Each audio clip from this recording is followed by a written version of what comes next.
E estamos começando mais um episódio do Vivendo no Ártico. Seja muito bem-vindo, seja muito bem-vinda. E hoje estou aqui com o meu sócio e co-host, Matheus Araújo. E aí, Matheus, o que é que a gente vai ter aqui hoje? Tiago é igual a torcida do América, né? Ontem, hoje e sempre. Estou sempre aqui. Mas hoje iremos falar sobre qual a importância de você registrar sua marca e também como escalar o seu produto ou serviço a nível nacional. Perfeito. Mas antes de apresentar o convidado de hoje, eu queria falar com você, que ainda não é inscrito no nosso canal, clica aí no botão, se inscreve, clica no joinha também, para cada vez mais a gente conseguir atingir mais pessoas aqui no nosso estado. E você que está no Spotify, clica aí em seguir o nosso podcast, para cada vez mais também a gente aumentar a nossa relevância. Mas sem mais delongas, vamos lá. Seja muito bem-vindo, Júlison.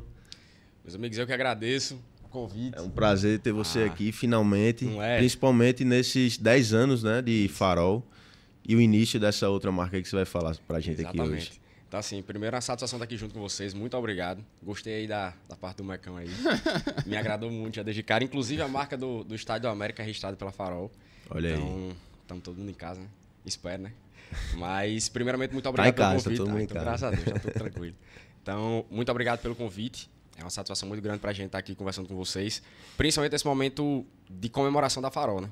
Então, a gente fala mais um pouquinho mais lá na frente, mas a gente está num ano de comemoração e no mês exatamente de comemoração dos 10 anos da Farol. E a gente sabe o quanto é difícil ter negócio no Brasil, ainda mais chegar nos 10 anos e chegar com força total aí. Então, muitíssimo obrigado. E vamos bater um papo massa aqui. Com certeza. Mas para a gente entender também, o público se situar, como foi que começou, né, essa história da Farol e a sua, né, nesse mercado aí de registro? Cara, E o que é a Farol, né? E o que é a Farol, é? A gente começou em 2014, no dia 12 de março de 2014, a gente iniciou as operações na Farol. E antes disso já teve uma história bem, né, que durou um pouquinho de tempo para que eu entrasse na Farol. Eu tive um sócio, a gente iniciou a Farol com um sócio, que é contador, e ele oferecia o serviço de registro de marca na contabilidade dele. Sim. E ele tinha a vontade, né, tinha o desejo de criar uma empresa de marcas e patentes. E eu já vinha de vários insucessos. Então, com 21 anos, eu tinha quebrado 4 vezes já. Então, eu já estava meio que escaldado ali, já com medo. E aí, dessa vez, eu pensei bastante antes, conversei bastante com ele, a gente foi entender o mercado, entender como é que funcionava. E aí, alguns meses, né, de estudo, aí eu decidi entrar junto com ele. A gente iniciou a Farol no dia 12 de março de 2014. E aí, o intuito da Farol era exatamente a gente entrar no mercado de marcas e patentes, que sempre foi um mercado muito tradicional. A gente tinha empresas com 20 anos de mercado, 30 anos de mercado, 15 anos de mercado. Quando a gente entrou no mercado de marcas e patentes aqui em Natal, a empresa mais nova do mercado tinha 8 anos e a segunda tinha mais de 18. Então, sempre foi um mercado muito tradicional. E a gente veio exatamente para trazer essa pegada mais atual, mas já começando pelo nome. Algo mais atual, algo mais focado no cliente e focado principalmente em duas coisas, no atendimento e no acesso dos empresários ao registro de marca. E quando a gente já iniciou com parcelamento diferenciado, então geralmente era 3 vezes sem juros, a gente já começou com 6, depois foi para 10. Então assim, a gente foi implementando várias coisas ali no decorrer do início do negócio. E a gente começou lá em 2014, né? Hoje, 10 anos depois, muita coisa já mudou. Muita coisa mudou. O modelo de negócio da Farol mudou totalmente. E a cultura ela permaneceu. E aí a gente foi começando, né? Foi galgando isso e o foco nosso era estar aqui no Rio Grande do Norte. O foco nosso sempre foi ficar aqui. Porém, a gente sempre teve uma resistência muito grande do mercado local. A gente não conseguia vender para Natal. A gente vendia, mas assim, não era nada de outro mundo. E foi exatamente aí onde a gente começou a atuar, acho que era no Facebook ainda, a gente começou a atuar com uma publicidade mais direto pro público-alvo e também já com tráfego pago. E a gente começou a fazer isso lá atrás. E aí foi quando a gente começou a abrir mercado fora. E aí a gente saiu do Rio Grande do Norte, a gente ficou aqui, a gente sempre, 10 anos de Farol, foram 10 anos aqui em Natal. Mas a gente teve que ir para a rede social, buscar um público fora para a gente poder conseguir crescer, porque o mercado aqui não nos absorvia. Então, assim, no início foi bem difícil mesmo, porque existia uma frustração, dentro de casa a gente não vende e a gente tem que buscar vender fora porque o mercado local ele não nos absorve. E como era esse esse formato de conteúdo vocês produziam nessa época? Era justamente para gerar consciência nas pessoas, gerar necessidade ali de caramba, eu posso perder aqui o meu negócio e Isso, ter que mudar? a gente sempre fazia algo que tivesse a conotação um pouco de humor, mas que também fosse de uma forma de conscientizar. A gente foram várias, a gente fez muita coisa assim, mas tem uma que eu me lembro até hoje, que era um abacaxi descascado. E aí era um post estático com um abacaxi, foi uma das primeiras postagens nossas. Era um abacaxi descascado e tinha lá, sem marca registrada, você pode ter um abacaxi para descascar. E tipo assim, eram coisas bem, sabe, Sim. simples, mas que conseguia comunicar. E como o mercado ele não tinha uma abordagem nas redes sociais, e geralmente as empresas de marcas e patentes, os donos, eles não mostravam a cara, então a gente conseguiu ter um resultado muito legal com esses conteúdos, boa parte deles com um tom mais de humor, para que a gente conseguisse conscientizar a galera. Então a gente teve muito conteúdo assim, estático, né? Hoje a gente já mudou muito, mas na época era só conteúdo estático praticamente, a gente conseguiu ter um resultado muito bom com esses conteúdos estáticos. E como é que vocês enfrentaram a barreira da geolocalização quando vocês estavam vendendo para fora? Porque existe uma certa desconfiança em alguns casos quando a pessoa está em outro estado e vai comprar de uma empresa de outro estado um serviço onde ela não conhece pessoalmente, ela não sabe quem vocês são, mas ela foi impactada por vocês e acabou entrando em contato com vocês. Como é que vocês lidaram com essa desconfiança para estar conseguindo vender mais para fora do que em Natal? Isso que a gente está falando de 9 anos atrás, Sim, né? 8 sim. anos atrás, não hoje, que é mais comum. Lá atrás, a grande barreira que a gente tinha, além da questão geográfica mesmo, era a questão do sotaque. Então, lá atrás, praticamente no início, né, só eu vendia. Então, era eu, meu ex-sócio. E eu que vendia estava mais à frente. E a gente esbarrava muito com o sotaque. Então, às vezes, a gente mandava áudio e o cliente não respondia mais. Então, isso foi uma barreira muito forte que a gente teve. É uma coisa que, infelizmente, escancara, uma coisa que a gente vivencia.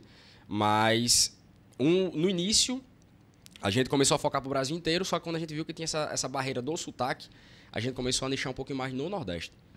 Então, a gente tinha, né, fora, mas a gente buscava muito inicialmente o Nordeste, porque o sotaque não seria esse empecilho. E além do sotaque, também tem a questão de que existe um grande preconceito com o Nordeste e existe um preconceito um pouco mais ainda enraizado com alguns estados como Rio Grande do Norte, Paraíba, Piauí, que são estados menores. Então, muitas vezes o pessoal subentendia que, eu vou fechar com uma empresa que tem um dos menores PIBs do Brasil e que lá tem um negócio que daqui a pouco pode quebrar. Entendeu? Então, assim, isso era uma coisa que tinha essa resistência. É tanto que todos os processos da Farol, o procurador não é Farol Marcas e Patentes. O procurador sou eu, pessoa física.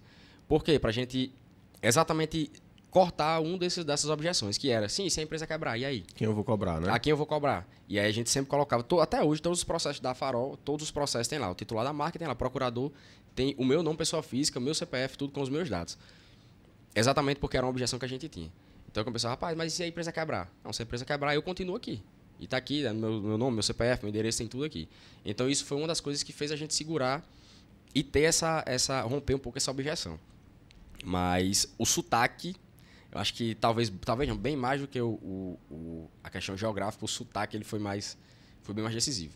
Então assim, eu lembro que a gente mandava mensagem, tinha cliente que estava conversando, a gente escrevia, quando a gente mandava um áudio explicando o processo, via e não respondia. Parava de responder, a gente falava e não respondia mais. Então assim, eu acho que o sotaque ele foi uma coisa que inicialmente deu uma brecada muito na gente. E também tem a questão da confiança, de tudo, né? Não, isso do sotaque é muito verdade. O primeiro contato que eu tive realmente na época, com 15 anos, crianças de fora, foi numa viagem que eu fiz em família. Aí eu cheguei lá, tava brincando com as famílias, as crianças de outras localizações. Eu não esqueço nunca. Eles começaram a perguntar, rapaz, você veio de onde? Eu, Natal. Já se entregando, né? Você veio como pra cá? Você veio de jegue? Tem água lá, onde você mora? Essas piadas. Sim. Só que não era tirando onda. Eles realmente estavam perguntando genuinamente ali pra mim. E recentemente a gente foi para eventos agora em São Paulo. Sempre que a gente vai, abre a boca, eu tenho o sotaque mais puxado. Na mesma hora, algumas pessoas começam. Aí a gente, não, pra mim o seu que é estranho. Sim. O sotaque de fora. Aí não, tem que bater nos peitos. Aí não, porque seu sotaque é fofinho. Fofinho não. É porque é engraçado o sotaque. Não sei. Pô, pra mim o seu é engraçado, pô. Pra mim o seu é estranho. Eu não consigo entender como o cara porta, horta, aí vem dizer do nosso que é arrastado. Mas Eu acho que é muito comum realmente, por isso que eu queria até entender. Porque isso do sotaque pega muito. Sim. Até pra a gente que vende serviço também, quando vai se comunicar com alguém de fora, um empresário de fora, se ele for aquela pessoa que tem esse estereótipo nordestino, isso pode gerar um empecilho inicial. Mas, e como é que vocês, fora isso, né, de nichar pro Nordeste, vocês pensaram em colocar, por exemplo, um chip de fora? Porque muita gente faz isso também, né? Pega o número de São Paulo, não usa o número de Natal, bota um vendedor lá a distância de São Paulo. Ou vocês realmente, não, vamos ficar só no Nordeste para abraçar aqui a nossa região? É uma coisa que eu, várias vezes, com vários amigos meus que tentavam romper o limite do Rio Grande do Norte, romper o limite de Natal, romper o limite do Nordeste, que eles sempre falavam.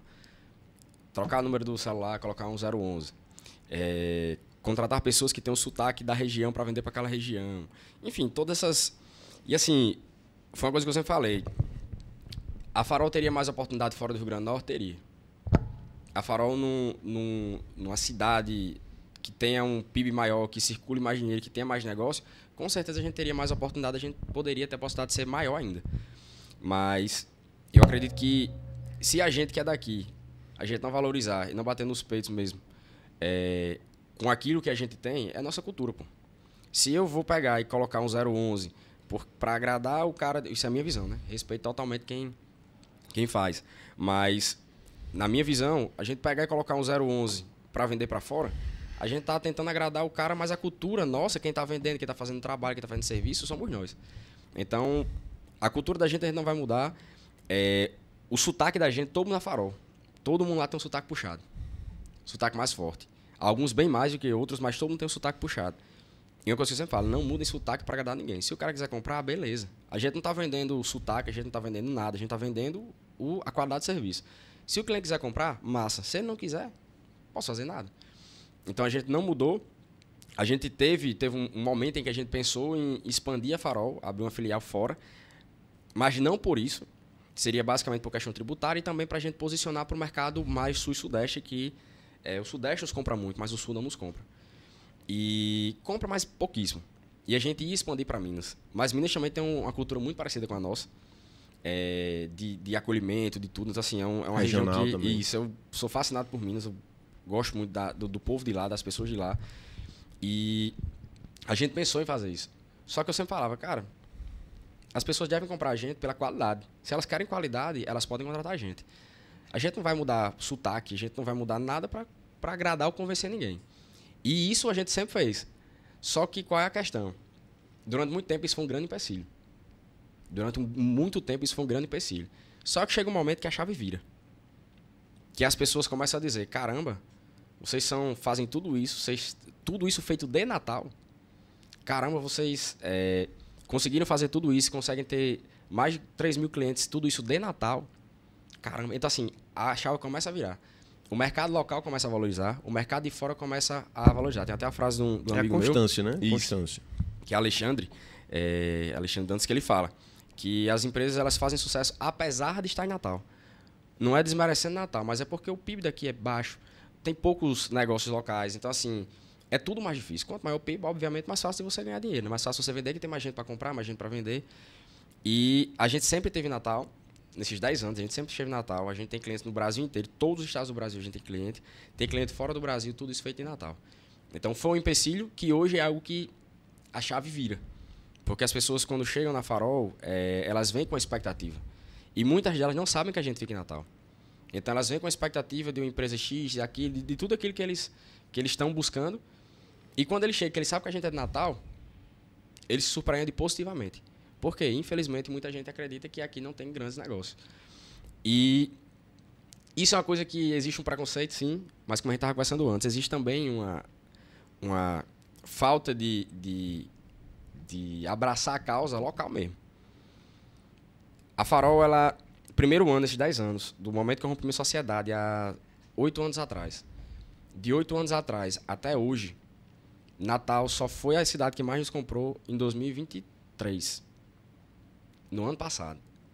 Todos os demais anos, Natal nunca foi a cidade que mais nos comprou. O mercado de fora comprava aqui. O mercado de fora comprava a gente.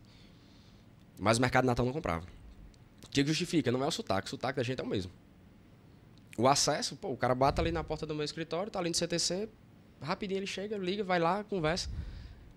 E aí é que tá. É o preconceito? É só o sotaque? Não é. Então, eu acredito que o público de Natal, acho que a geração da gente tá mudando isso. A gente se consome muito. Então, o público de Natal, ele busca consumir é o público local. O público de Natal, o público de Mossoró, o público de Caicó, consumir aqui dentro do estado. Mas existe uma grande parcela dos empreendedores, ou da sociedade em geral, que ele não consome aqui. Na cabeça de algumas pessoas é como, tipo, eu já escutei, então vocês já escutaram muitas vezes. Sim. Pô, se vocês fossem bons, por que vocês não estão fora? Isso não é um pensamento que, na minha concepção, é um pensamento legal. É pra gente ter orgulho. Pô, tem empresas massas aqui no meu estado e são aqui, estão aqui. E não de pensar que, pô, se vocês fossem bons, era pra estar fora. Não. Se a gente for fazer isso, se todo mundo que tiver aqui for bom sair, aqui nunca vai sair do que a gente vive hoje. Não, ir pra fora muitas vezes é até mais fácil. Porque vai ter mais mercado. Se tá aqui, meu amigo, e tá crescendo aqui, é porque realmente tem algo diferente. Isso. Então, assim, eu vejo isso não só em empresa, mas em profissionais autônomos também, principalmente advogados. Ah, você quer ganhar dinheiro? Vai para São Paulo. Você quer ganhar dinheiro? Vai para São Paulo. Isso de diversas profissões. Isso. E assim, existem atividades que precisam sair daqui? Existem. Ah, eu vendo produto, beleza. Mas hoje com rede social, com internet, com tudo, você consegue vender serviço pro Brasil inteiro, para fora do Brasil. Então, existem sim segmentos que a gente precisa sair do Rio Grande do Norte para ir para buscar, de fato, um público maior. Mas se existe a possibilidade da gente vender daqui, entendeu? Para que sair? Por que sair? Então, acho que essa geração nossa, acho que ela está consumindo muito. Acho que a geração da gente está dando muita voz para as empresas locais. De buscar, de indicar, de fazer negócio, de estar ali gerando relacionamento para que a galera consuma aqui. E não precise sair para consumir. Mas hoje a história é outra, na Farol é outra. Ano passado, a cidade que mais nos comprou foi Natal. Esse ano também a que mais está nos comprando é Natal também. Então, isso é um ponto muito positivo. E assim, que era um ponto de frustração meu. De olhar, poxa, minha casa não me compra. Pô. Minha casa não me compra e o mercado de fora está comprando. A gente tem uma cidade que eu sou apaixonado, que é minha segunda casa, que é Mossoró. E Mossoró foi a primeira cidade do Brasil que abraçou a Farol de fato. A primeira cidade do Brasil que abraçou a Farol foi Mossoró. Então, proporcionalmente, a cidade em que a gente mais tem cliente, proporcionalmente, é Mossoró. Entendeu? Então, assim, Mossoró nos abraçou. Então, e cada vez que as coisas iam acontecendo, mais triste a gente ficava. Pô, minha cidade não me compra, pô. Minha cidade não me valoriza e o mercado de fora está valorizando. Então, é uma coisa que eu noto que está melhorando muito, muito mesmo. Acho que a geração da gente está fazendo isso mudar bastante. Da gente valorizar o que é daqui, da gente buscar o que é daqui e comprar o que é daqui. Júlio, e o que fez? Quais foram as ações que vocês tomaram para inverter essa situação? O público de Natal comprar mais, Natal voltar a ser uma das empresas que mais compra de você em relação às empresas de fora. Quais ações vocês tomaram para ficar mais forte no mercado local novamente? A principal, assim, eu acho que a gente, assim, o pontapé, assim, de fato, a virada de chave mesmo, foi exatamente quando a gente virou líder de mercado aqui no Rio Grande do Norte. Em 2022, a gente assumiu a liderança do mercado do Rio Grande do Norte. E as pessoas começaram a ver... Como é que vocês metrificam isso? Pelos registros feitos no INPI? Isso, porque semanalmente existe tipo um diário oficial, que chama-se RPI, que é Revista da Propriedade Industrial, que sai todas as publicações das empresas do Brasil inteiro. E aí a gente, né, quantifica tudo por essa revista. Então, são 52 revistas por ano, né, cada semana sai uma, e aí a gente vai e analisa os dados de todo mundo. E aí em 2022, a gente se tornou a maior empresa de marcas e patentes do Rio Grande do Norte. E aí foi um momento em que acredito que as pessoas começaram a ver, entendeu? A enxergar mesmo. Muitas vezes as pessoas viam, outras vezes as pessoas não conheciam, e outras vezes as pessoas não tinham tanto contato. Então, acredito que quando a gente virou líder de mercado no Rio Grande do Norte, acho que as pessoas começaram a conhecer a Farol, de fato. E aí, quando eles começaram a conhecer a Farol, começaram a ver que tinham pessoas ao redor deles que consumiam a Farol, que compravam a Farol, e a coisa começou a acelerar mais. Mas eu acredito que foi mais essa questão de as pessoas terem mais confiança, entendeu? Mas desde quando também vocês começaram a fazer aquelas postagens de prova social? Por exemplo, o cliente registrou a marca, deu uma plaquinha. Essa foi uma das ações que vocês fizeram também no dia a dia. Por quê? Porque a gente fez benchmark com vocês. Tinha um cliente da gente que não é o foco dele, mas ele oferece esse serviço. Pô, vamos ver o que é que as grandes estão fazendo. A gente estudou um pouco na época a Farol Marcas e Patentes. E o que a gente gostou muito de vocês era se vocês sempre postavam com o cliente no final uma plaquinha, sua marca foi registrada, postando ele. Então, pô, aquilo para ele é uma sensação de realizamento. Sim. Realização. Minha empresa foi registrada, deu certo. Então, ele vai repostar aquela foto. Sim. Se ele vai repostar, novas pessoas vão conhecer a Farol Marca de Patentes. E eles vão perguntar, pô, é boa? É boa. Isso. Indico. Os quadrinhos a gente começou a enviar, acho que faz uns 9 anos já. Acho que no começo, logo quando começou a sair as primeiras marcas, a gente começou a entregar os quadrinhos. E ali era o quadrinho, ele é mais uma forma de... É uma forma de o cliente ter a certeza que, de fato, ele recebe o certificado de registro que é emitido pelo NP, ele recebe. Mas, quando ele recebe o quadrinho, ele sente assim, tipo... A concretização, ele está vendo o documento, mas quando ele recebe o quadrinho, ele gosta de ver, ele gosta de ver ali uma arte que foi criada para ele e tal. Então, os quadrinhos, ele foi uma forma de a gente ter também uma prova social. Nem todo mundo posta, mas a gente tem uma prova social e a gente usava isso muito no Instagram. Hoje a gente não coloca mais. Por que a gente não coloca? Porque é muita gente. Hoje a gente está com 3 mil clientes. Então, se a gente pega e coloca todas as fotos, chegando a gente deve ver só isso. Então a gente começou a tirar. E aí essa foi uma das estratégias que a gente teve para que as pessoas ganhassem confiança. Quando eu comecei a Farol, eu tinha 21 anos de idade. E eu sempre fui a cara da Farol. Então, imagine você estar lidando com uma pessoa ali que tem 20 e poucos anos. Então, assim, tudo conspirava para que a coisa ficasse um pouco mais desconfiada. Mas esse foi um dos pontos do quadrinho. Outro grande ponto nosso, há 8 anos atrás, 7 anos e pouquinho atrás, a gente foi a primeira empresa de marcas e patentes do Brasil, que era um desejo meu. E quando eu rompi a sociedade, eu fui para Mossoró gravar lá.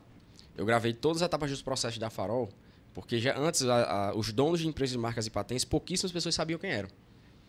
Então, assim, as pessoas não davam a cara. Então, isso gerava desconfiança. Então, isso foi uma coisa que a gente fez para ir ao contrário. Ah, beleza, você pode ter receio da gente quebrar, da gente sumir, mas minha cara vai estar em todo canto. O nome do procurador com o meu nome, todo o acompanhamento do processo são vídeos eu falando com o cliente. Então, são vídeos gravados cada etapa. A marca foi publicada, um vídeo meu enviado por e-mail e também pelo WhatsApp, um vídeo meu explicando aquela fase do processo. Então, durante todo o processo, o cliente está em contato comigo. E já era uma das estratégias que a gente queria para escalar, para aumentar o negócio, e que o cliente continuasse, mesmo que ele não fosse eu que vendesse, não fosse eu que atendesse, mas que ele tivesse contato comigo o tempo inteiro. Então, todo o processo da Farol ele é exatamente com vídeos. Sou eu conversando com o cliente. Cliente Farol, agora a etapa é essa, segunda etapa, e aí sempre explicando para ele, dando prazo, explicando tudo. Então, isso foi mais uma forma que a gente teve de posicionar e de ganhar a confiança do cliente. E da gente conseguir, mesmo fora do Rio Grande do Norte, a gente está com muito cliente fora, os clientes eles verem. Então, tinha aquela ideia de tipo, beleza, se esse cara fizer uma besteira, eu tenho o CPF dele, eu tenho o nome dele, eu tenho todos os dados dele e tenho a foto dele aqui. Então, foi uma das coisas que a gente fez para ganhar mercado fora. Entendeu? Dar a cara mesmo assim, se olhar chegando a Farol, boa parte das postagens sou eu conversando com o cliente, entendeu? Eu queria saber agora um pouco das histórias não bem-sucedidas que passam por você. Porque muitas pessoas hoje, né, estão sabendo, você mesmo falou que aqui em Natal mesmo tem mais empresas buscando, tanto é que se tornou a cidade que mais comprou vocês, né, ano passado. Mas aquelas empresas que às vezes têm uma história já, tem um tempo de mercado interessante, só que quando chega na hora de registrar, a marca já foi registrada antes, né?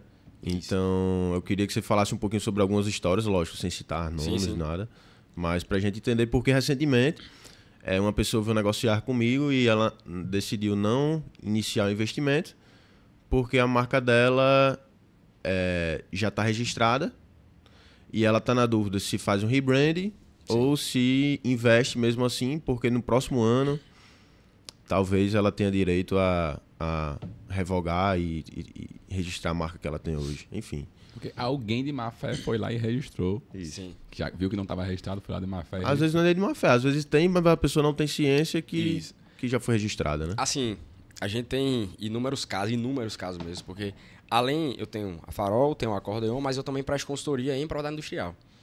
Eu não sou advogado, eu sou administrador por formação, sou especialista em propriedade intelectual e tenho MBA em propriedade intelectual também. Então eu presto consultoria geralmente para escritórios de advocacia. Hoje não tanto mais, porque eu tenho exclusividade com 2 escritórios, que um é daqui de Natal, que é o que presta consultoria para Farol, que é o Macedo Cabral. Então eu tenho exclusividade com eles e tenho exclusividade com o RF Law, que é lá de Ribeirão Preto. Que essa exclusividade que eu tenho com o RF Law, ele começou exatamente por conta de uma situação como essa. Que o cliente nosso aqui de Natal, ele tinha marca registrada, era dele, e existia, foi a situação mais que a gente viu, a avó dele, ele tinha a Forbes, a avó dele estava folheando lá a Forbes, passando lá, tipo, uma revista, tá qualquer aqui, vou ver. Foi ver lá, aí viu lá falando do mercado de educação. E tinha o nome da marca do cliente lá. Aí ela foi dizer, meu filho, sua marca aqui, sua empresa tá aqui. Quando ele foi lá, não era a empresa dele. Aí a gente foi, entrou em contato com o pessoal, a gente viu que eles deram entrada no processo de registro, a gente entrou em contato com o pessoal, passou mais de 2 anos negociando com eles para que eles tirassem a marca. Resultado, essa empresa de educação, ela pertence ao maior grupo econômico de educação da América Latina. E é brasileira. E o contrato social dessa são 3 escolas. São 3 estados diferentes. São Paulo, Brasília e Salvador. Um CNPJ dessa empresa, de uma delas, era 107 milhões, que era de São Paulo. E essa empresa estava usando a marca do cliente da gente. E a gente entrou em contato, tentou negociar e está mais de 2 anos nada. No final, o que eles fizeram? Eles entraram judicialmente contra o meu cliente, dizendo que ele tinha se aproveitado da marca. Que ele tinha, enfim, tinha registrado a marca, querendo e tal. Só que o meu cliente usava essa marca muito antes deles lançarem essa nova marca deles. E, além de tudo isso, meu cliente já tinha marca registrada e o INPI indeferiu a marca deles e manteve o recurso. Eles fizeram o recurso contra o indeferimento e o INPI manteve. E aí eles entraram judicialmente para ganhar tempo. E aí, todas as etapas do processo judicial, todas eles perderam, porque eles entraram contra a gente e contra o INPI. Contra o meu cliente e contra o INPI. E aí, tanto o INPI se defendeu quanto a gente também. Então, todas as etapas de processo foram vencidas pelo meu jurídico. Quando chegou na etapa final, eles pediram a reunião com a gente. E aí, beleza. A gente teve a reunião e assim, a pessoa disse, não, eu vou dar o direito a você, o benefício a você de você negociar com o maior grupo econômico de educação da América Latina e vou mandar um documento para vocês que a gente vai usar a marca em conjunto. Você usa a marca, a gente também, e você vai ter o privilégio de dizer que você tem negócio. Eu disse, meu amigo, você tá achando sem pagar nada. Sem pagar nada. Eu disse, como é? Faz 2 anos que a gente tenta negociar. Que essa negociação era um negócio assim bem tranquilo. Só que eles passaram 2 anos enrolando. E aí achando, e eles entraram judicialmente contra a gente. Aí eu falei, não faz sentido. Primeiro, se vocês quisessem negociar, a gente faz 2 anos que tenta, vocês não quiseram. Além disso, vocês entraram judicialmente contra a gente. Então a gente vai seguir até o final. Foram 3 reuniões com esse pessoal e não resolveu. Que ela sempre estava querendo esse tipo de negociação. E, obviamente, a gente ia aceitar. Quando foi na última etapa, o diretor-geral do grupo jurídico, que o foco dele é só negociação, pediu uma reunião comigo. Beleza. Eu achando que era online.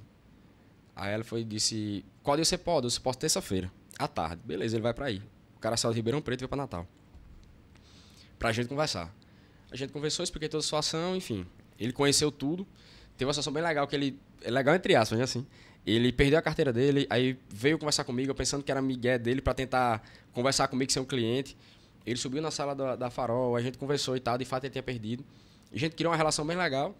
No final, a gente resolveu a situação da marca do cliente da gente. Eles compraram a marca do cliente por um valor bem considerável, acima de 6 dígitos. E o meu cliente pode continuar utilizando a marca. E, além disso, eles pagaram a minha consultoria do meu jurídico tudo por fora. Então, eles compraram a marca e pagaram a minha consultoria do jurídico por fora. E, no final, eles fizeram uma proposta para eu ser assessorar, prestar consultoria para o escritório deles, que é lá de Ribeirão Preto. Poderoso. Então, assim, foi uma situação em que, teoricamente, poderia dar uma confusão muito grande, porque eles achavam que porque eles eram grandes, e meu cliente era um MEI com capital social de R$5.000. Então, eles acharam que porque eles eram grandes, eles poderiam, né, fazer tudo isso. Eles não, no escritório estava representando eles. E aí, no final, foi uma situação em que o cliente vendeu a marca. Hoje ele pode utilizar a marca, ele tem um documento, uma licença de uso. Ele pode usar a marca, o problema foi resolvido e o titular da marca atual teve que comprar a marca do meu cliente. Então, assim, tem muita situação. Muita gente fala, empresa grande não sofre com isso, sofre. Não Recentemente teve até o caso que a gente está falando aqui hoje, né? Do Meta, né? Não sei se você viu algo sobre isso. Vi.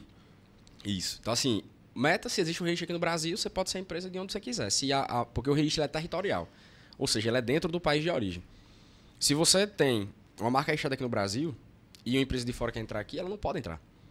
Entendeu? Que foi o que aconteceu com o Meta. Então, não tem negócio de, que a empresa é grande, a empresa é pequena, isso não existe. É um direito, se a marca é minha, é uma concessão que o governo me dá, se ele me deu, a marca é minha. E outra situação, né, de algumas, a gente sofreu muito com plágio. E plágio de empresas de marcas e patentes.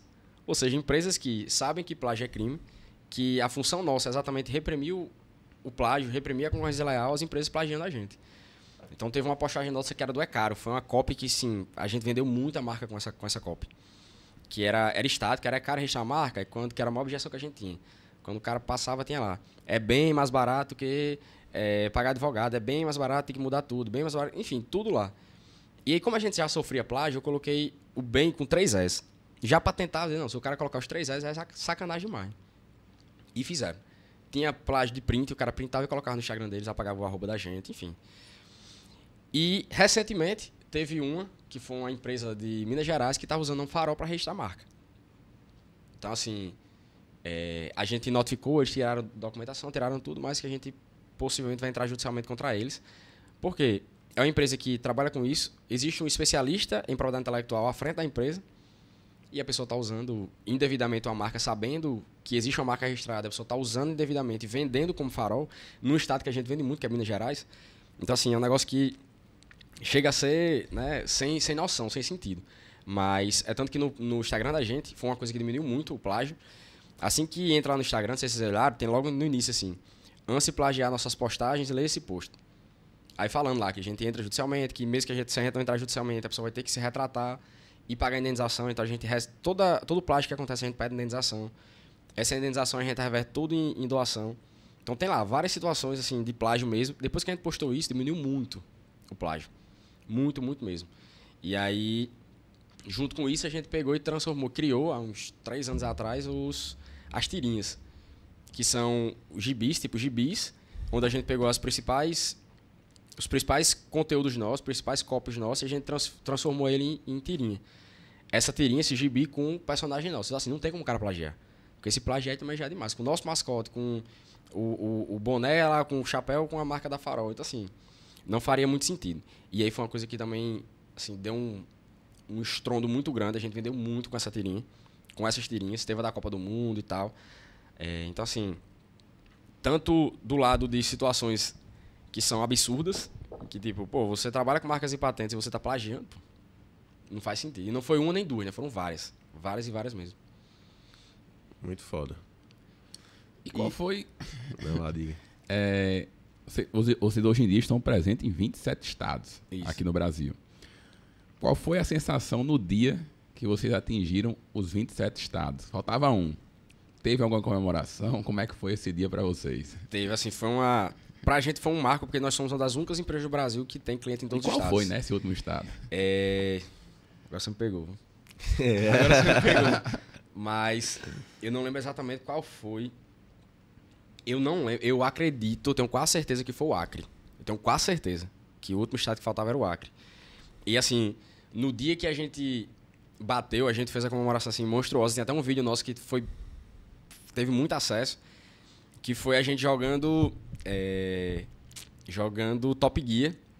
Eu levei os controles lá e a gente fez um vídeo bem legal, que era eu sozinho jogando. Aí, tipo, quando eu tava sozinho, a gente tava em tantos estados. Aí depois veio Carla, que foi a primeira pessoa que eu contratei depois que rompeu a sociedade. Quando Carla chegou aqui, a gente tava sei lá, tinha um exemplo, tinha 15 de 27. Quando Carla tava aqui, foi 18 de 27. Aí foi o time entrando e pegando o controle para jogar e aumentando lá os estados. Nossa, e aí a gente foi... Isso aí, mostrando o crescimento da Farol, o crescimento da quantidade de estados e quando foi que a equipe que ia entrando. E aí a gente fez um vídeo muito massa, foi bem legal, deu um resultado bem, bem massa. E assim, foi indescritível, né? Porque pra gente, sabendo o que a gente, né, passou em relação a sotaque e tal, de ter estados que de fato não nos compram, nos compram pouco, mas quando a gente bateu, assim, foi um negócio surreal, porque, como eu falei, né, nós somos uma das únicas empresas do Brasil que tem cliente em todos os estados. Entendeu? Geralmente você tem ali algo mais regionalizado, algo ali, um aqui, outro ali, mas que tem clientes em todos os estados brasileiros, nós somos uma das únicas. Das primeiras e únicas. Perfeito. E como surgiu, acho que já está no momento da gente entrar, né, a questão do acordeon, né? Foi uma possibilidade de mercado que você enxergou? Era algo que vocês já tinha ali engatilhado e resolveu, né, modificar para atacar mais esse mercado depois? Como foi que ocorreu? A Acordeon ela veio de dois momentos, né? Um momento em que a Farol estava crescendo muito e eu precisava manter a Farol focada só em propriedade industrial. A gente fazia também registro de música na Farol, mas assim, era algo muito restrito, era muito pouco, a gente não focava. Então, foi do momento de altíssimo crescimento da Farol e também de um momento de grande necessidade de situações de plágio que aconteciam. Eu tenho muito cliente no segmento de música, eu tenho muitos amigos no segmento de música, então eu sempre via na minha frente esses casos acontecendo e principalmente situações que não tinham como ser resolvidas. Por que não tinham como ser resolvidas? Por questão financeira, que as pessoas, o compositor muitas vezes não tinha dinheiro para investir num processo judicial. Quando tinha, não tinha dinheiro para investir num jurídico, né, especializado que pudesse facilitar todo o processo dele. E como não tinha nenhum registro feito, ficava muito difícil também, né?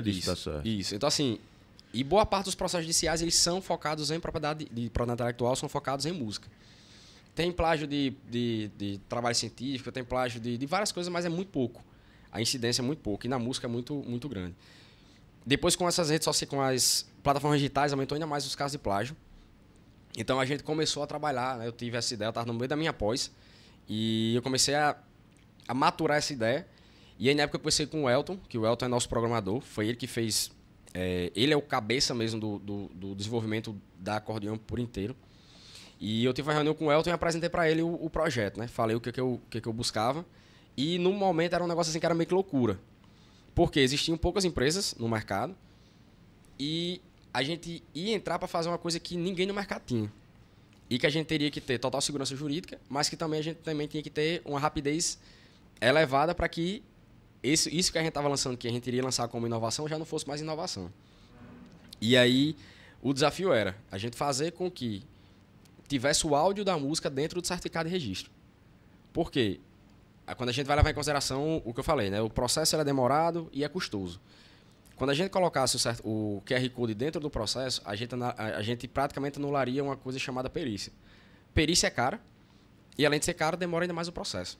Então, a gente colocando o QR Code, o juiz mesmo, na hora que ele fosse despachar, ele pegaria o telefone dele, leria o QR Code e a música começaria a tocar. Então, o tradicional era letra e partitura. Partitura é aqueles desenhos lá com clave e tal. Então, para que o juiz ou qualquer pessoa soubesse se de fato aquela partitura era aquele áudio que eu estava dizendo que plagiaram, teria que fazer uma perícia. Então, isso demoraria o processo e custaria mais caro. A gente colocando o QR Code e o áudio da música dentro do certificado, mataria isso. Mostra tanto a música autoral, que é o que está registrada, quanto a cópia, né? Isso. Não, ele mostra a letra da música e a melodia. Sim. Porque, assim, o plágio da letra existe, mas boa parte do plágio está na melodia. Então, imagina um juiz que não entende de música, ele pegar uma partitura que ele não sabe ler, como é que ele vai saber se de fato existe plágio da melodia ou não?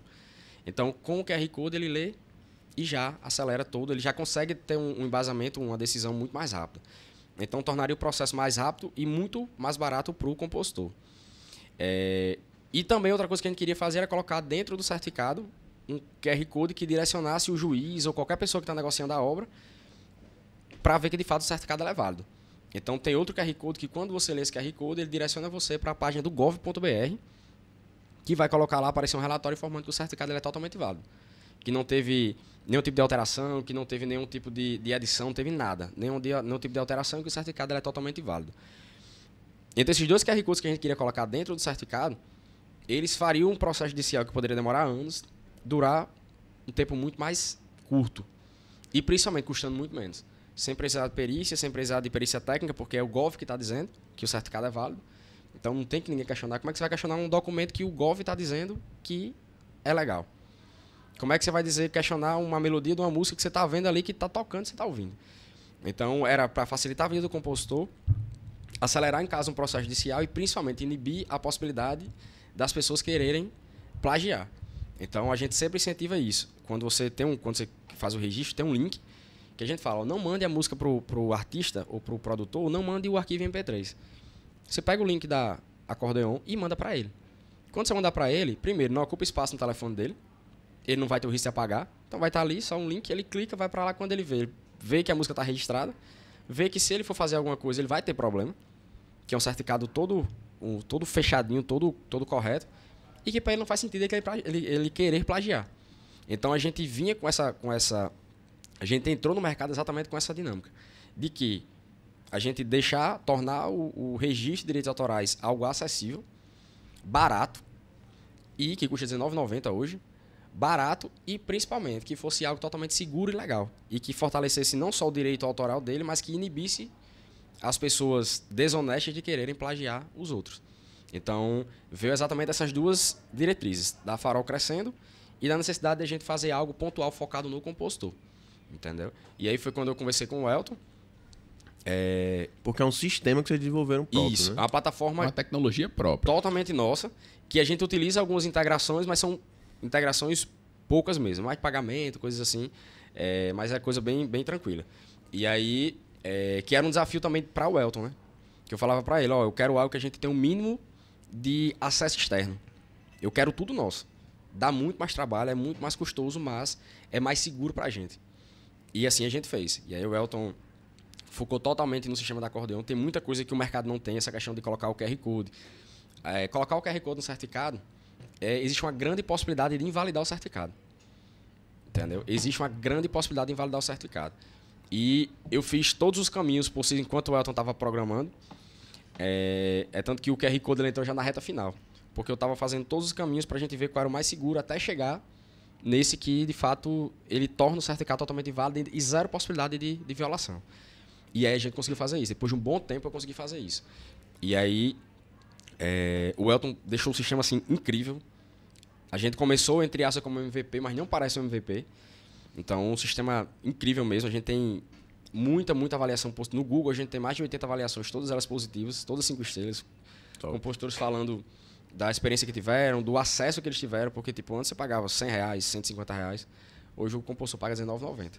Entendeu? Então, assim, a ideia da Acordeon foi exatamente a gente pegar uma loucura que estava na minha cabeça e pegar outro louco também que tem coragem de dizer, meu amigo, eu acredito, eu confio no projeto, eu acredito no projeto, eu sei que é muito difícil, porque o Elton, quando começou a programar, o Elton tinha pouco tempo tinha poucos anos de programação. Então, assim, para ele era tudo muito novo também. Então, era algo muito técnico, né, muito específico, de uma área muito específica, que qualquer coisa pode invalidar o certificado, e um cara que ele amadureceu junto com o sistema. Então, ele foi pegando ali os desafios e umas coisas assim, loucuras para resolver, e ele metia a cara e fazia. Então, e mais uma vez também, tudo local. Tudo da Acordeon foi feito de forma local. O programador, que é o Elton, local. Tudo feito aqui. O programador que auxiliou todo o back-end junto com o Elton, daqui também. A agência que fez todo o lançamento da Acordeon, daqui também, que é a Rocas, que é de Ravi. E ele que fez todo esse lançamento da Acordeon também. Então, tudo, né? A Acordeon ela é 100% regional. É 100% regional. O nome também, o nome da Acordeon eu passei tempos buscando. Eu queria algo que fosse local, que remetesse à nossa cultura e que tivesse a ver com o segmento. Então, acorde. Quase toda música, praticamente toda música tem acorde. Né? Toda música ela tem um acorde. Pelo menos um. Onde online. Então, o nosso registro é feito de forma online. Então, acorde, registrado de forma online, e acordeon, que é o instrumento, né, chave do Nordeste, né? Então, eu dou valor demais essas marcas que têm um significado por trás. Assim, isso aí eu passei muito tempo pensando e tentando achar e nada. E o Elton programando, a gente sabia quais eram as cores, sabia tudo. Aí do nada eu tava deitado na praia assim. Aí tava eu e minha esposa. Eu conversando. Aí eu. Rapaz, vê o nome aqui. Acordeon. Eu sou, mas já tá disponível não. Aí ela disse, eu também acho que não vai estar não. Mas vamos ver. Quando a gente foi lá, tava. Eu disse, não acredito não. A gente foi e fez o registro da marca da Acordeon e estamos aí fortíssimo. Mas a Acordeon foi exatamente isso. Foi uma necessidade que tinha no mercado e focando num público que é totalmente diferente da Farol. A Farol, meu público na Farol é A e B. O público da Acordeon é C, D e E. Então são públicos totalmente diferentes e que a gente consegue se comunicar de uma forma bem, bem efetiva. Mas esse foi um dos melhores nomes de marca, significado por trás que eu já escutei. Acordeon. Achei muito bom. E assim, é um nome que é muito forte com a nossa cultura. Né? É muito forte. E tem muita pessoa que quando vê, pergunta, vocês fazem só música de forró? Compositor que pergunta. Vocês fazem também funk? Vocês fazem só forró? A gente vai explicar que é basicamente a origem do nome mesmo, mas que é local, é uma empresa com nome regional, mas que tem abrangência no Brasil inteiro também. Quando isso aí pegar no funk, vai pipocar muito também. Isso. Porque a quantidade de música que os caras fazem todo dia lá no meio deles. Isso. O funk rap. Funk rap. Funk, rap, trap são assim, segmentos que estão crescendo assim, monstruosamente. E o segmento gospel também reisha. Hoje o segmento que mais reisha música na acordeão é o segmento gospel. Então são segmentos assim, que o pessoal compõe bastante e que são letras muito massas. Boa parte das músicas eu escuto. Todas as músicas o Elton escuta. Quando a gente vai fazer a emissão de certificado. Antes eu escutava bastante, hoje por tempo mesmo eu não consigo. Mas tem muita música massa.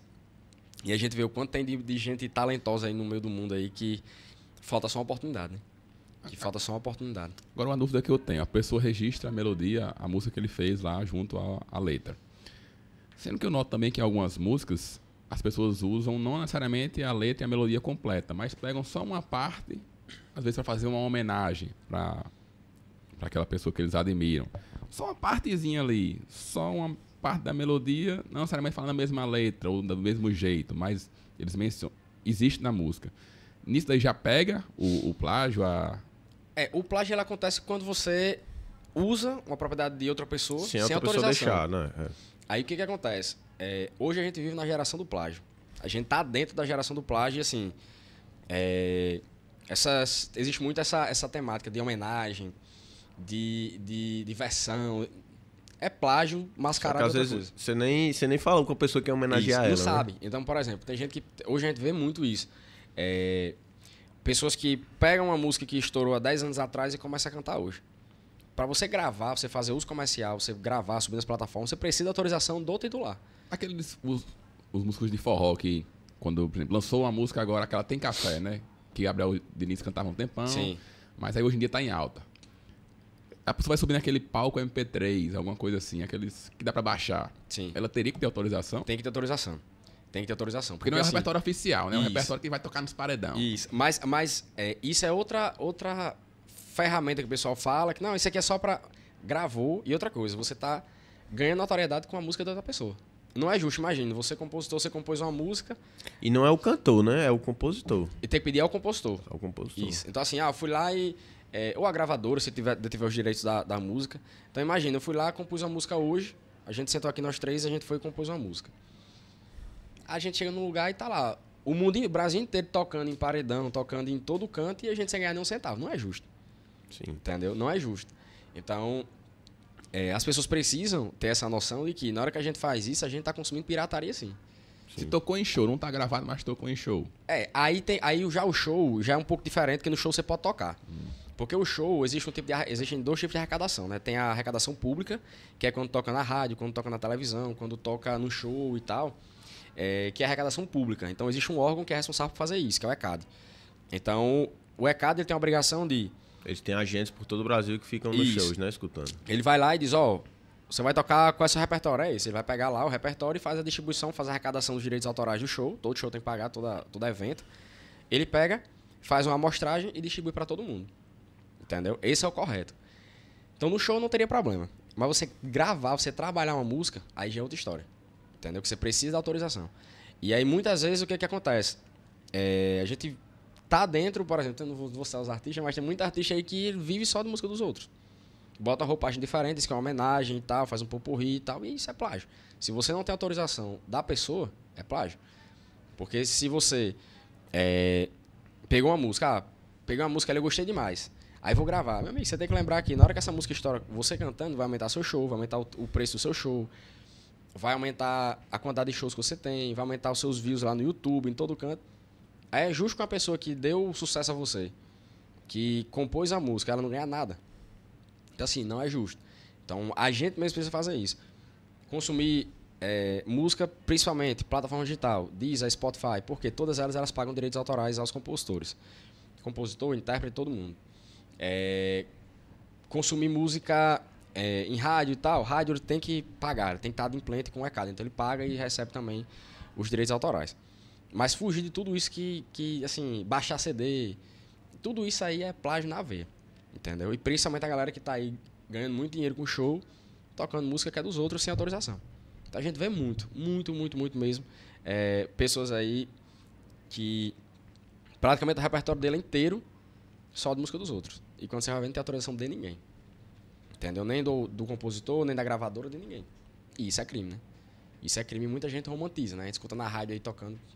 Sim. Entendeu? É uma sacanagem grande com o compositor. E muitas vezes o compositor ele não tem voz. Então, tipo, tá tocando. Muitas vezes o artista é grande. Diz, você vai brigar comigo? Não vai. Então, deixa a coisa aí acontecendo aí de uma forma, assim, absurda mesmo. E quais são a sua visão? E qual é a sua visão, né, para o futuro, tanto da Acordeon quanto da Farol? A Farol hoje tem 10 anos, a Acordeon está aí no início, né? Isso. Dessa jornada. Você pensa em criar mais algum negócio nesse ecossistema aí de registro e tudo mais? Ou vai focar na alavancagem delas duas como estão hoje? Hoje o foco das duas a Farol ela continua crescendo ainda mais. E a Acordeon a gente está no processo de estruturação. Então, assim, a gente tem centenas de músicas registradas, a gente tem mais de 1.000 compositores cadastrados, a gente está numa crescente, mas, ao mesmo tempo, a gente também está estruturando boa parte dos processos, né? A gente terminou agora de estruturar o processo de atendimento, de venda, para a gente estruturar os demais. Então, assim, de fato, tá crescendo ali a Acordeon, mas acredito que num prazo de 2, 3 anos, a gente vai estar brigando aí para ser a maior do Brasil. Quais são os principais canais de aquisição de vocês para as duas empresas? Hoje, indicação de cliente. A gente tem uma quantidade muito grande de indicação. Os clientes eles indicam bastante. Então, o primeiro é esse. Segundo, tráfego pago. Os conteúdos que a gente tem muito em rede social, principalmente. Então, tráfego pago muito pesado. Parceiros. A gente tem muito parceiro no Brasil inteiro. Vocês investem em quanto a média de tráfego pago? Varia muito. Entendeu? Varia bastante, assim. Varia bastante do todo período. Brasil, né? É todo o Brasil. Varia bastante do período. Mas, assim, numa média, a gente investe entre 10 e 15 por mês. Então, assim, varia bastante mesmo. E ambas as plataformas? Não, isso só na Farol. Não, assim, mas Isso, Google tudo, e Meta? Isso, ou tudo. só Meta ou só tudo, Google? Tudo. Mais focado mesmo no Meta. Mas... O Google é bem disputado o leilão lá. É bem pesado. E aí acaba que a gente é muito forte assim mesmo, até pelos conteúdos mesmo. A gente tem um posicionamento muito forte nas redes sociais. E aí, hoje seria basicamente isso. E na Acordeon também, tráfego pago e indicação. Indicação muito menos, porque a gente, né, tem 1.000 e poucos compositores cadastrados ainda, mas é mais tráfego pago. Nesse momento é mais tráfego pago. Mas a gente está começando a ramificar para outras coisas também. Agora, esse ano, a gente vai começar a ramificar para outras formas de divulgação e de captação de lead. Influenciadores também. Influenciador a gente trabalha muito. Muito mesmo. A gente trabalha muito influenciador. Mas a gente tá começando a expandir mais. A partir desse ano, a gente vai começar a expandir tanto na Farol quanto na Acordeon. Então, a Acordeon, o bom da Acordeon, que como o público ainda é um pouco reduzido, acaba que eu consigo ter na Acordeon alguns testes, que na Farol eu não consigo. Então, a gente rodou um teste agora de sistema na Acordeon. Na Farol tem 3.000 clientes. Para migrar um sistema na Acordeon, na Farol são meses para a gente migrar um sistema. Já na Acordeon eu testei, validei, e aí a gente vai começar a migrar alguns sistemas. Alguns testes de público, de posicionamento, de novas formas de fazer tráfego ou publicidade, que a gente testou na Farol e deu certo, a gente faz na Acordeon, e na Acordeon a gente vai testando alguns novos para, se der certo, a gente trazer para a Farol. Mas hoje a principal forma seria tráfego pago mesmo. E enfim, basicamente isso, né, a visão. E quanto aos nossos projetos, assim, eu sempre já faz alguns anos que eu prometi para mim, para minha família mesmo, que eu não iria ter outros negócios, além de propriedade industrial. Mas acredito que Farol e Acordeon, nesse momento, eu não tenho pretensão nenhuma de ter outro negócio. Negócio, de fato. Mas existe um projeto que está em desenvolvimento, mas não para agora, no futuro próximo. Mas não tão próximo. Tem que deixar as duas bem estabilizadas para a gente conseguir fazer isso. Mas é um projeto social. Nossa. Focado também em propriedade intelectual. O sistema da Acordeon ele é focado 100% em música. Porém, o sistema da Acordeon está praticamente pronto para receber outros tipos de direitos autorais. Por que a gente focou só na música? Porque é um segmento que eu me identifico, é um segmento que eu estou inserido e um segmento que eu vivencio. Então, como eu vivencio o segmento da música ali com os meus amigos ali ao redor, eu sei onde é que estão os grandes desafios e eu vejo o quanto, né, é desafiador para o compositor. E além de que boa parte dos processos judiciais de plágio são exatamente no segmento da música. E te torna um especialista também, porque Isso. à medida que você se posiciona como uma empresa especialista em direitos autorais para música. Isso. Quando as pessoas pensarem Sempre nisso, vão lembrar da acordeão. E aí a gente tem como o sistema é todo nosso, ele foi todo criado do zero por o Elton, então a gente tem a possibilidade de fazer com que esse mesmo sistema ele entre em outras atividades. E é um projeto nosso futuro. É projeto, né, meu futuro, para que a gente... Até a marca já está em processo de registro, mas um projeto que a gente utilize os direitos autorais, o registro de direitos autorais focado 100% na parte social. Focado principalmente nas pessoas que têm Alzheimer. Né? Meu pai ele tem Alzheimer precoce, desde os 54 anos ele tem Alzheimer, e hoje está com 62, tá, graças a Deus está com saúde, tudo bem, mas é uma doença que ela é muito custosa e é muito difícil. E muitas vezes a família tem que abdicar de tudo para poder viver, né, em função da pessoa que tem Alzheimer. E nem todo mundo pode fazer isso. Né? Então a gente tem, minha mãe, ela é aposentada e vive em função do meu pai. Eu, minha esposa, meu irmão e minha cunhada também, a gente vive em função do meu pai também. Então a gente tem todo o suporte para fazer com que tudo seja melhor para ele, mas a maioria das famílias não tem. Então tem muito idoso abandonado porque a família está vendo ali ele, né, a doença evoluindo e não consegue cuidar. É difícil você ver a evolução do Alzheimer. Então é uma doença que ela é muito custosa. Os remédios, os melhores remédios que tem no mercado, eles são muito caros. Precisa de cuidados médicos, precisa de fisioterapia, precisa de fonoaudiólogo, precisa de geriatra, precisa de tudo, e tudo isso é caro. Meus 2 avós tiveram. Então, assim, você sabe como é difícil e custoso pra caramba. Entendeu? E aí... Porque não é só custoso financeiramente, mas como você está comentando, o tempo que você se dedica, tem que estar junto dessa pessoa no dia a dia, tem que ter alguém com ele. Então, assim, tem que estar, todo mundo tem que ter alguém dedicado. Imagina uma pessoa que não tem condições financeiras, ela tem que abrir mão do trabalho para poder cuidar, e aí ela não vai ter a renda para poder comprar a medicação. Então, assim, é uma situação muito complicada. E eu tenho, sim, um projeto de futuramente a gente criar, a empresa já tem até nome também, e, né, nos próximos anos aí, se Deus quiser, a gente montar, e vai ser uma empresa privada, obviamente, mas que tenha todo o faturamento dela, o lucro dela revertido 100% para gerar mais ajuda. Isso, para que a gente consiga adotar pessoas, adotar idosos, com que a gente consiga ter, fornecer medicamento, obviamente, receitado, né, com a medida que ele tem a receita dele, a gente fornecer essa medicação, ter alguns profissionais que a gente possa ter algum tipo de parceria que a gente possa financiar e tal, para que a gente dê qualidade de vida para essas pessoas.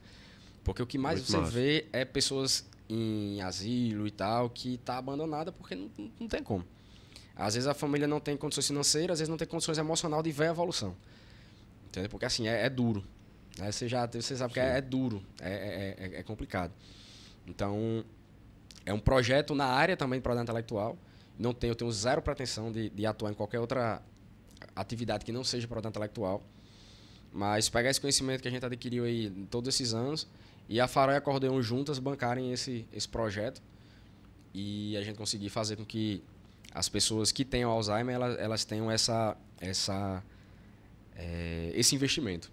Né? Então, que a gente consiga pegar aí essa grana e adotar pessoas com Alzheimer para que dê mais qualidade de vida e elas consigam ter uma vida mais agradável e mais justa. Né? Porque, infelizmente, os governos eles não se interessam no Alzheimer.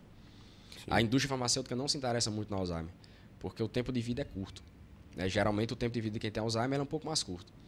Então, muitas vezes não é interessante, entendeu? Então, você vê aí, não tem muito estudo focado em cura do Alzheimer, ou algo, não tem. Então, precisa ser atrativo. Né? Então, como não é atrativo, nem para o governo, para os governos, para os políticos, quem tem Alzheimer não volta. Entendeu? Não faz sentido para eles fazerem muito investimento. Então, você não vê uma política pública focada no Alzheimer. Se chegar hoje na prefeitura, no governo do estado e perguntar uma listagem das pessoas, com a quantidade de pessoas que têm Alzheimer, não vai saber lhe dizer. Entendeu? Então, assim, é uma doença que não é atrativo financeiramente para a indústria farmacêutica e também não é atrativa a título de voto para o poder público. Então, ou as empresas privadas, a galera se une e tenta fazer algo, vai continuar do jeito que está. O que eu achei muito bacana massa nessa sua trajetória é porque... Um propósito, né? Um propósito para fazer as suas empresas hoje darem certo, para no futuro você conseguir prover isso. Não, e o que eu achei muito bacana é que você, quando está pensando em uma outra oportunidade, seja de negócio ou abrir outra coisa, você... Aquele velho clichê, né? Faça o que você gosta. E você tinha várias oportunidades ali de outros segmentos, mas você escolheu a música porque você se identifica com o serviço. Aí você está esse projeto social do Alzheimer, porque o Alzheimer você tem uma identificação pessoal também. E naturalmente, quando a gente tem uma identificação pessoal, tende a gente performar melhor, aquele projeto performar melhor também, porque a gente vai se dedicar, pô, a gente conhece, a gente sabe. Então, naturalmente, as coisas vão fluir melhor também. E pelo seu jeito aqui, eu acho que você transparece muito isso para a sua equipe. Você também comentou lá do início que a cultura da Farol é a mesma até hoje. Hoje em dia, vocês estão com quantos colaboradores nas duas empresas? Nas duas, a gente tá com... Na Farol são 8 e na Acordeon uma fixa, né, que é o Elton, e outra pessoa que vai entrar agora. Então, no total são 10. Com você. 11 então, comigo. Esses estão com vocês desde o início, a maioria? A maioria tá comigo desde o início. Como é essa rotina no dia a dia, né? Para essa criação da cultura da Farol, para as pessoas que entraram? Você até pontuou que naquele vídeo do Top Gear, você foi... Não é que eles fazem parte da empresa, né? Mas eles fizeram parte do crescimento da empresa. Eles entraram para a empresa crescer. Como é que você passa essa cultura para a equipe? Como é que você desenvolve ela no dia a dia? O principal, assim, eu acredito que é o exemplo. A gente tem um carinho, um foco muito grande no cliente, no resultado do cliente. Acho que o exemplo é o que mais, em tudo, é o que mais incentiva eles. A clareza em tudo. Então, lá tudo é muito claro. Tudo é muito, muito claro. A gente tem missão, visão e valores. A gente tem um mantra nosso, que todo mundo, no dia que entra na Farol, ele visualiza esse mantra. Que são algumas coisas lá que são perguntas e respostas. Por exemplo, uma delas, é melhor para o cliente? Se a resposta for sim, você pode fazer. Se não for, não faça e nem pergunte. É legal? Se for legal, você pode fazer. Se a resposta for não, ou se você tiver dúvida, você não pode fazer e também não me peça. É ético? É correto? Se for sim, você pode fazer. Se não for, não faça e não me peça. Então, assim, são coisas que são muito claras ali, são 6 perguntas, e que todo mundo, quando vê ali, ele sabe exatamente o que é que ele pode fazer e o que é que não pode. O que é que ele pode pedir e o que é que não pode. Então, é isso. Também vem muito treinamento. A gente tem um processo de treinamento muito detalhado, principalmente no comercial. O comercial ele passa em torno de uns 6 meses de treinamento assim, principal, dá 1 mês e meio, 2 meses, para eles começarem a atender o cliente. E quando ele começa a atender, são vendas assistidas durante um bom tempo. E aí a gente vai desmamando aos pouquinhos ali para que ele tenha autonomia depois de 6 a 8 meses. Então a gente está acompanhando tudo. E também controle. Controle de tipo, tudo que acontece na Farol, eu estou aqui, eu tenho acesso a tudo. Quantos contratos foram enviados, o que o colaborador mandou, o que ele falou, tudo. Júlio, mas isso aí é algo para inibir, por exemplo, tá ali controlando. Não é para isso. É para que eu acompanhe que o processo está sendo mantido, porque acontece muitas vezes de algum cliente chegar e ligar direto para mim e reclamar de alguma coisa do meu time. E quando ele liga e reclama, eu sei que meu time não fez. Por quê? Porque existem padrões e a gente está ali acompanhando o tempo inteiro. Então, e quando o cliente chega e fala, não, que eu não lembro disso. A gente mesmo pega lá o que o colaborador falou há 1 ano atrás, 2 anos atrás, a gente vai encaminhar para o cliente e mostra para ele que de fato foi falado. O que pode acontecer? 1 milhão de informações todo dia que a gente não tem como lembrar de tudo. Então, assim, é mais um exemplo, certo? O comprometimento que a gente tem com todo mundo, que é o que eu sempre falo. Na hora que qualquer pessoa entra na Farol, eu falo, existe uma cultura, existe um trabalho muito focado em vocês. E outra coisa, eu sempre, no meu dia a dia, vou fazer tudo que for melhor para a Farol. Se é melhor para a Farol, vai ser melhor para vocês. Se eu tenho aqui dentro uma pessoa que não está comprometida e eu mantenho ela aqui dentro, eu estou atrapalhando todo mundo. Se eu tenho uma pessoa aqui dentro que ela não condiz com a cultura da Farol e eu mantenho ela aqui dentro, eu estou prejudicando todo mundo. Então, assim, eu tenho pessoas que entraram lá na Farol que tá comigo há quase 5 anos. Depois que eu comecei a sociedade, eu passei 1 ano e tanto trabalhando em casa sozinho, que inclusive um dos motivos do rompimento da sociedade foi exatamente o Alzheimer do meu pai, que ele saía, fugia e tal, então eu fui para ficar em casa para dar um suporte para minha mãe, junto com meu irmão. E então, assim, eu tenho pessoas que estão comigo há muito tempo. E o mais massa é ver o crescimento deles.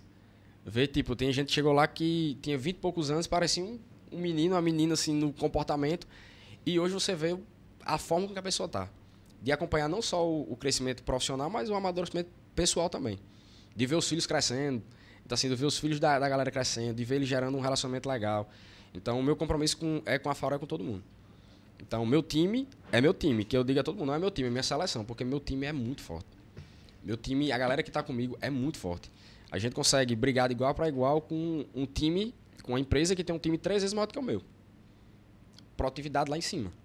Então, para que eu tenha uma produtividade muito grande, eu tenho que selecionar sempre e manter sempre os melhores. Então, começa do processo seletivo. O processo seletivo nosso são 5 etapas. Então, a gente praticamente nunca preenche todas as vagas. A última agora eram 4 vagas, só preencheram 2. No anterior eram 6 vagas, só entraram 2 pessoas. Então, assim, começa desde o processo seletivo. São 5 etapas, onde a gente vai fazer dinâmica, a gente faz apresentação, a gente faz... É muita coisa. E a gente consegue trazer pessoas melhores para o time. Então, assim, essa cultura é basicamente pelo exemplo. Pelo exemplo meu para eles, deles com eles mesmos, de quem está entrando agora, já saber como é que funciona, de entender e tudo muito claro. Então, tudo na fora é extremamente claro. É extremamente claro. Campanha, quando está rodando, vai rodar a campanha, a gente senta, uma manhã, passa tudo. Então, tudo extremamente claro.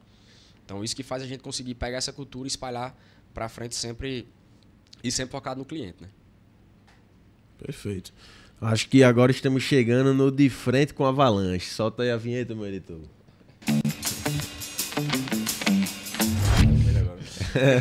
De frente com a Avalanche, Julisson, bate-bola de perguntas e respostas. A primeira delas, um empreendedor ou empreendedora que lhe influenciou na sua jornada e que você se inspira também. Tá.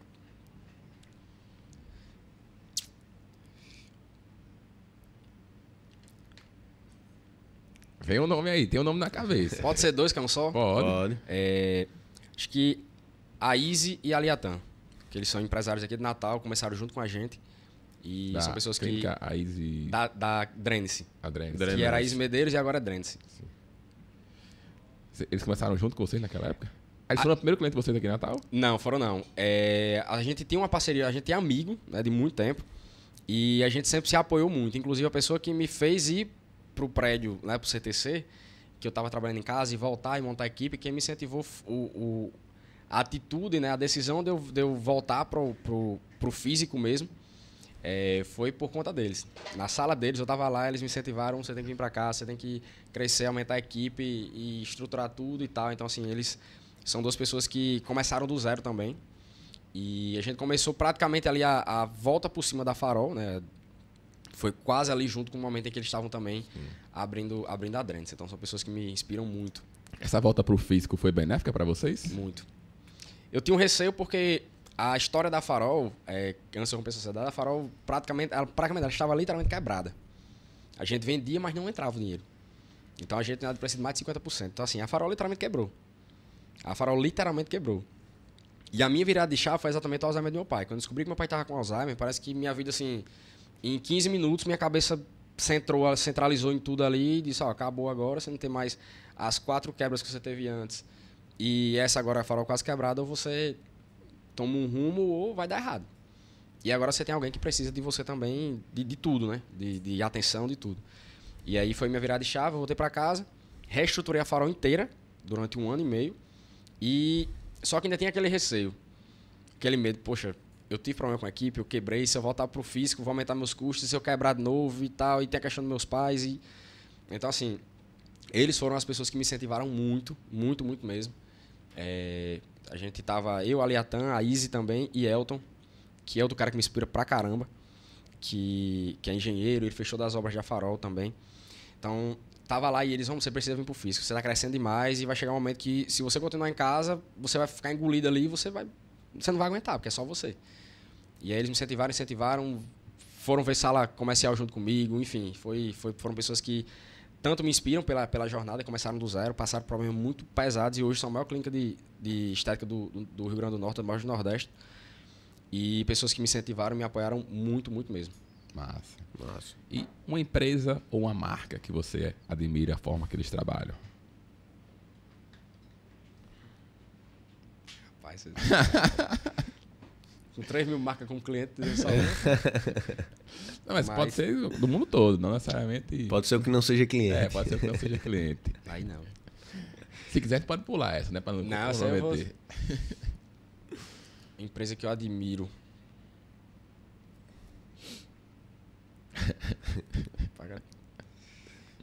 Vamos pular e eu volto pra lá depois, pode Tá, ser? tá. Até de oxigenar a mente aqui. Um livro pra você recomendar pra galera.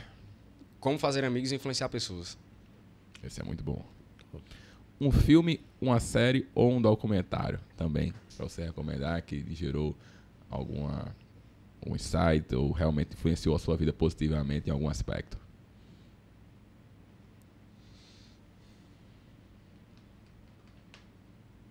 Rapaz, vocês estão apelando.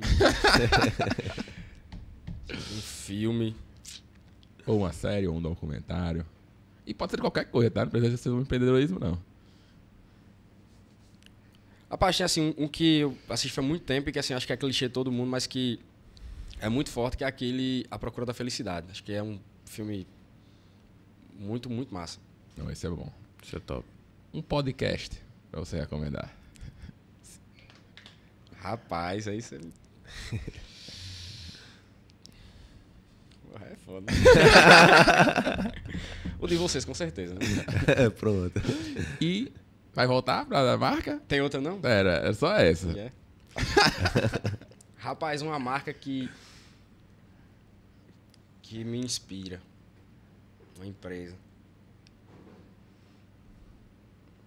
Rapaz, eu vou dizer uma que, assim, que eu sou fã de verdade. Tem duas, na verdade, mas assim, eu vou dizer uma que eu sou fã de verdade. Além da Drense também, mas tem uma que eu sou muito, muito fã mesmo, assim, não só pela empresa, mas pelas pessoas que estão atrás e pela trajetória. E assim, é uma marca que eu sou fã demais, que é cliente da Farol. E pela trajetória, pela construção, por tudo. Tem duas assim que são muito...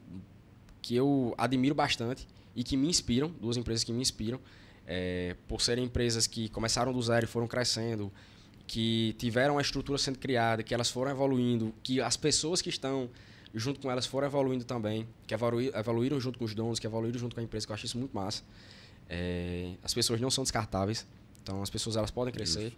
Então tem um assim que eu sou fãzaço, tanto das pessoas, que são dois amigos meus, mas pela história, pela trajetória, que chama uma empresa lá de Mossoró chamada Restaurante Buscapé, que acho que é o maior restaurante, o maior restaurante de Mossoró. Não sei se vocês conhecem, não conhecem, podem ir lá, que assim, meu ponto de Mossoró, tem que bater o ponto lá, que é Juliana e Diego. Assim, são duas pessoas que acompanhei o processo deles, e o que eu acho mais massa é que o negócio cresceu, eles cresceram junto, e principalmente os funcionários deles cresceram junto.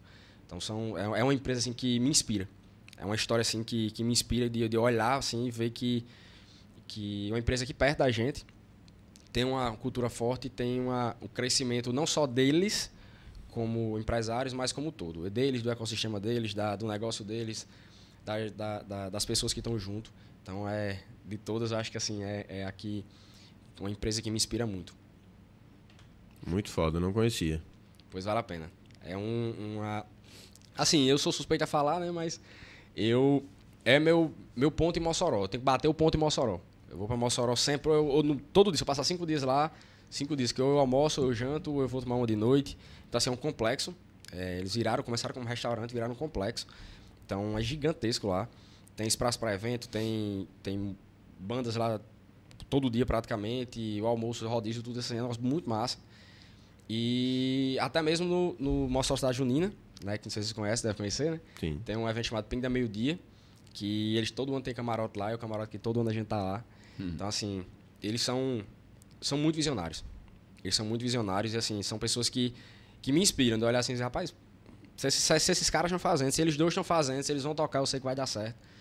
E são pessoas ali que eu confio e me inspiram bastante, sabe? Bastante, bastante mesmo. Então, que foram pro Pingo, tenho certeza que vocês vão gostar. E tem o camarote deles lá, e quando forem em Mossoró, podem visitar lá, é na principal. E aí vocês vão gostar, de certeza. E quando sair de lá, vocês vão para Império Doce, que é a doceria, que é pertinho também. E que é a segunda empresa também que me inspira. Se fossem duas, eu diria as duas. Que também são duas pessoas que me inspiram absurdamente.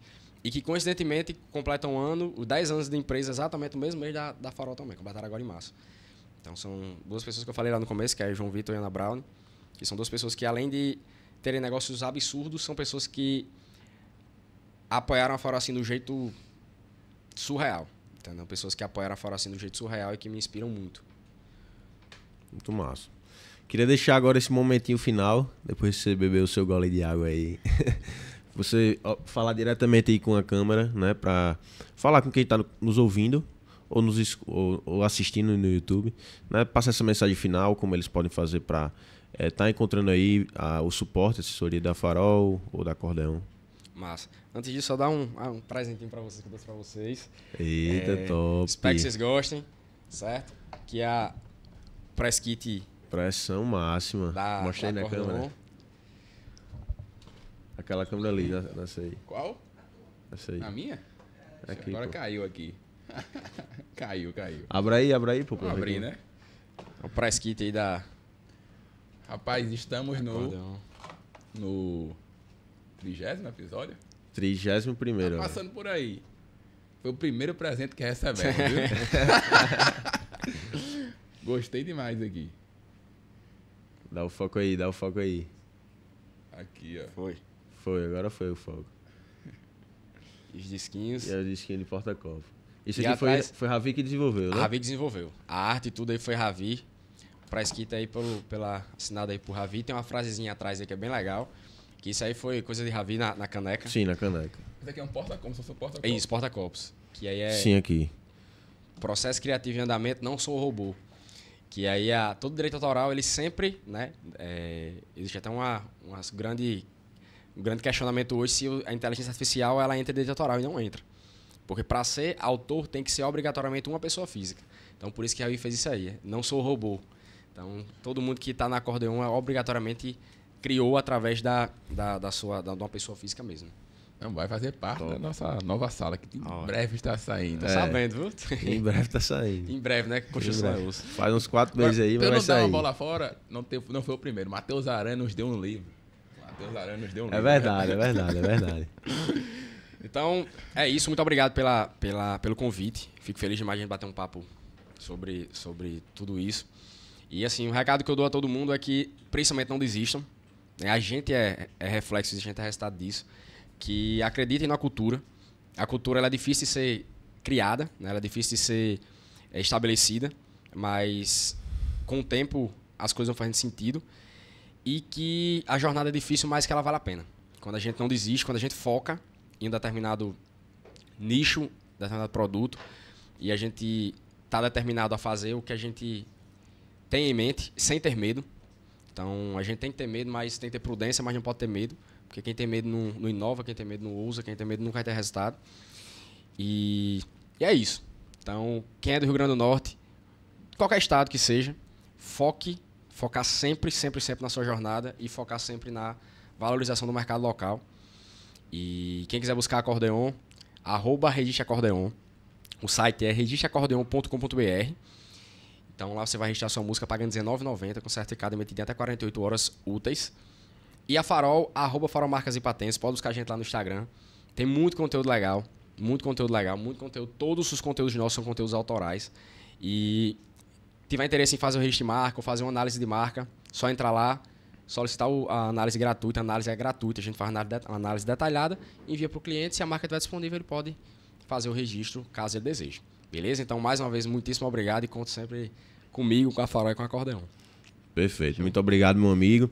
E você que ficou conosco até agora, até a próxima semana com mais um novo episódio, com mais conhecimento para vocês aqui, para o nosso estado. Valeu, galera.